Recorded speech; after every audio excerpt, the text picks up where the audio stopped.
কোনো কারখানায় শ্রম ইজ টু উপকরণ ইজ টু বিবিধর অনুপাত 4:3:1 হলে উপকরণের জন্য খরচ হয় 22 টাকা 22.50 টাকা, তাহলে পণ্যটির উৎপাদন মূল্য কত? কোন একটা পণ্য যখন উৎপাদন করা হয় তার সঙ্গে বিভিন্ন ধরনের খরচ থাকে, তাদের সমষ্টি নিয়েই তাদের ক্রয় মূল্য বা উৎপাদন ব্যয় স্থির করা হয়।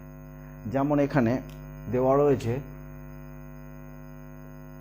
শ্রম, তার সঙ্গে অবশ্যই উপকরণ মানে মেটেরিয়ালস, লেবার, মেটেরিয়ালস এবং আদার্স খরচা বিবিধ রেশিও 4:3:1 দেওয়া আছে। অর্থাৎ লেবার কস্ট, মেটেরিয়াল কস্ট এবং অন্যান্য খরচা নিয়ে কোনো একটা পণ্যের উৎপাদনের উপকরণের দাম স্থির করা হয়, পণ্যটির দাম অর্থাৎ স্থির করা হয়। এখানে শ্রমের দাম 4 টাকা, উপকরণে মেটেরিয়াল কস্ট 3 টাকা এবং অন্যান্য খরচা নিয়ে করা হয়েছে।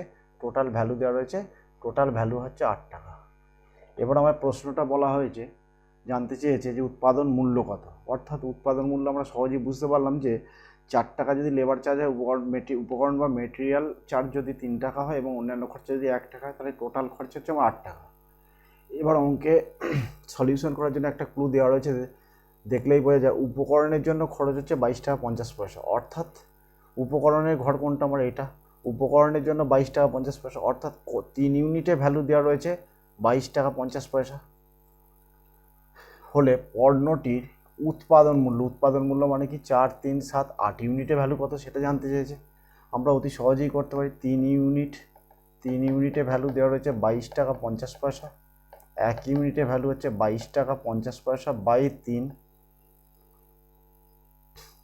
8 ইউনিটের ভ্যালু কত 22 টাকা 50 পয়সা ইন্টু 8 বাই 3।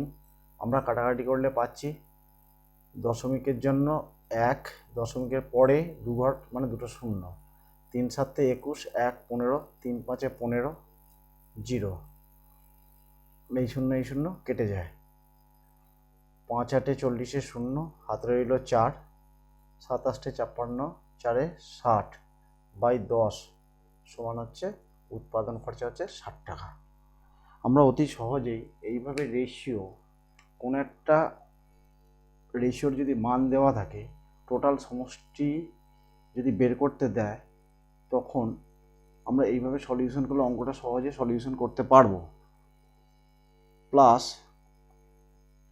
কখনো দেখা যায় অঙ্কের ক্ষেত্রে 8 ইউনিটে ভ্যালুও দেওয়া থাকে, সেখান থেকে 1 ইউনিটে অথবা 3 ইউনিটে অথবা 4 ইউনিটে ভ্যালু বের করতে বলে। সেগুলোকে অঙ্কের পরিস্থিতি অনুযায়ী আমাদের ঠিক করতে হবে। Thank you.